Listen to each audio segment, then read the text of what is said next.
Bienvenidos al episodio de hoy. Nos encontramos resumiendo el libro de las 48 leyes del poder de Robert Greene y hoy vamos a hablar de la ley número 4. Si quieres ver los videos de las demás leyes, dale click a la pestaña de acá arriba y comenzamos. ¿Qué dice la ley número 4? Siempre di menos de lo necesario. Cuando intente impresionar a la gente con palabras, tenga en cuenta que cuanto más diga, más vulnerable será y tanto menor control de la situación tendrá. Incluso cuando lo que diga sea solo una banalidad, parecerá una idea original si la plantea de forma vaga, abierta y enigmática. Las personas poderosas impresionan e intimidan por su parquedad. Cuanto más hablen, mayor será el riesgo de decir una tontería. En este capítulo tenemos dos historias que transgreden esta ley. Vamos con la primera historia. El protagonista de esta historia se llama Cayo Coriolano. Fue un gran héroe militar de la antigua Roma durante la primera mitad del siglo V a.C. Ganó numerosas batallas que salvaron una y otra vez a la ciudad del desastre. Cayo pasaba la mayor parte de su tiempo en los campos de batalla, por lo que pocos eran los romanos que conocían a este general en persona, lo que lo convirtió en una especie de figura legendaria. Esto fue lo que motivó a Coriolano a explotar su fama y entrar en la política, por lo que se postuló para el cargo de cónsul. La tradición imponía que los candidatos debían pronunciar un discurso al inicio de sus campañas. Cuando Cayo pronunció su discurso, comenzó enseñándole al pueblo las decenas de cicatrices que habían sido provocadas a lo largo de 7 años de luchar por Roma. Muy pocas fueron las personas que prestaron atención al discurso de Cayo, ya que las cicatrices eran prueba tangible de su valor y patriotismo. Su victoria parecía asegurada. El día de la elección, Coriolano pronunció un segundo discurso. Su tono fue arrogante e insolente. Se jactó de sus hazañas y afirmó estar seguro de obtener la mayoría de los votos. Esta vez el pueblo sí lo escuchó y se percató que su legendario militar era un simple fanfarrón y engreído. Las noticias sobre el segundo discurso de Coriolano se esparcieron con rapidez y el pueblo se congregó en masa para asegurarse que no fuera electo.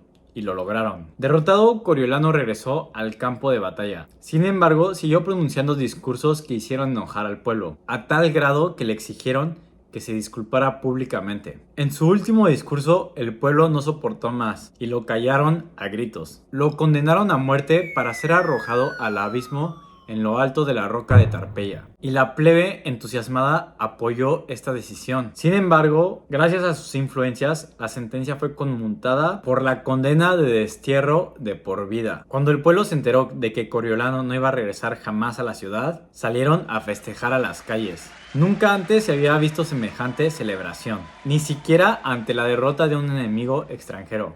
Un claro ejemplo de cómo una persona que tenemos una alta perspectiva sobre ellos puede caer de nuestra gracia por solo abrir la boca. Esto sucedió porque los ciudadanos conocían muy poco de Coriolano. Sus logros en batalla lo hacían percibir como un hombre de gran valentía. En el momento en que se presentó frente a los ciudadanos y habló de lo que pensaba, todo misterio y grandeza desapareció. Una persona que no puede controlar sus palabras demuestra que no puede controlarse a sí mismo y no merece respeto. La lengua humana es una bestia que muy pocos saben dominar, y si no se le adiestra, se vuelve contra uno. Aquellos que despilfarran el tesoro de sus palabras no pueden acumular poder. Vamos con la segunda historia que transgrede esta ley. Esta historia me parece muy buena. En 1825, el nuevo zar Nicolás I ascendió al trono en Rusia, por lo que estalló una rebelión liderada por los liberales. Estos exigían la modernización del país. Nicolás I aplastó brutalmente la rebelión y condenó a muerte a uno de sus líderes, Kondraty Ryleyev. El día de la ejecución, Kondraty subió a la horca y le pusieron la soga en el cuello. Cuando se abrió la trampa, la cuerda se cortó y Kondraty cayó al suelo. En aquella época, hechos como este eran considerados como una intervención divina, por lo que el hombre se salvaba de la ejecución y era indultado. Cuando Kondraty se percató de lo que había sucedido, se levantó y gritó a la muchedumbre: «Ven, en Rusia no hacen nada bien. Ni siquiera saben fabricar una buena soga». Cuando el mensajero fue a darle la noticia a Nicolás I de lo que había sucedido, este tuvo que firmar el indulto. Sin embargo, le preguntó al mensajero: ¿dijo algo Kondraty después de este maravilloso milagro? Y el mensajero le dijo lo que había gritado la muchedumbre, por lo que Nicolás I rompió el indulto y dijo: Vamos a demostrarle lo contrario. Al día siguiente fue llevado otra vez a la horca, pero esta vez la cuerda no se cortó. Una vez que las palabras han salido de nuestra boca, es imposible regresarlas. Manténgalas bajo control. Tenga especial cuidado con el sarcasmo. La satisfacción momentánea que obtenga siempre será menor que el precio que deberá pagar por ellas. Ahora vamos con la historia que cumple con esta ley. Nos encontramos en la corte de Luis XIV. Rey de Francia. Los nobles y ministros pasaban días y noches debatiendo temas de estado. Consultaban y discutían sin cesar para proponerle dos ideas contrarias al rey. Una vez que se decidían estas dos posturas opuestas, tenían que elegir cómo se realizaría la presentación de este tema. ¿Qué argumentos resultarían atractivos al rey? ¿Y cuáles inspirarían rechazo? ¿A qué hora del día y en qué lugar del palacio era más conveniente abordar al rey? Los ministros de verdad se rompían la cabeza día y noche por proponerle estas dos posturas al rey. Una vez abordados todos estos detalles, abordaban al rey y este les prestaba atención guardando silencio. Mientras los ministros presentaban el tema, explayándose sobre las distintas opiniones, al final de la exposición le preguntaban al rey cuál era su punto de vista sobre lo que le acababan de decir. El rey los miraba y simplemente les respondía: ya veré, y se retiraba. Los ministros no volvían a oírle una palabra más sobre el tema. Simplemente veían el resultado unas semanas después. Y Luis jamás se molestaba en consultarlos sobre el asunto. Luis era un hombre de muy pocas palabras. Su famoso "ya veré" era solo una de sus frases muy breves que aplicaba a todo tipo de preguntas y pedidos. Su frase más famosa, "l'état c'est moi",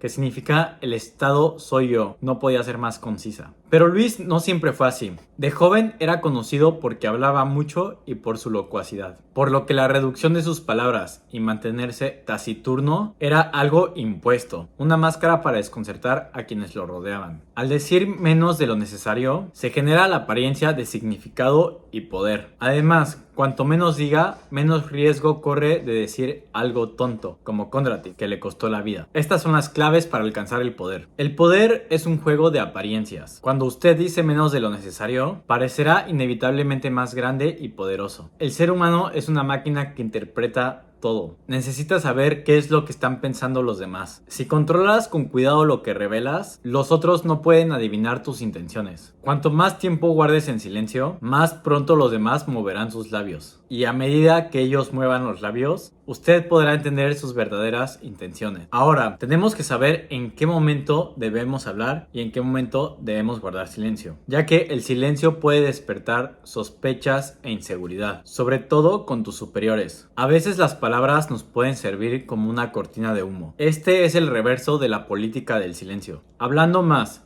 y mostrándote más débil y menos inteligente que tu víctima, podrás engañarla con suma facilidad. Ese fue el resumen de la ley número 4 de las 48 leyes del poder. La siguiente ley que vamos a resumir es la ley número 5. Casi todo depende de su prestigio. Defiéndalo a muerte. Si ya llegaste hasta esta parte del video, muchas gracias. Gracias por dejar un me gusta y suscribirte al canal. Espero que te estén sirviendo estos videos y que estés aprendiendo mucho sobre el arte del poder. Y nos vemos en la siguiente ley. Hasta luego.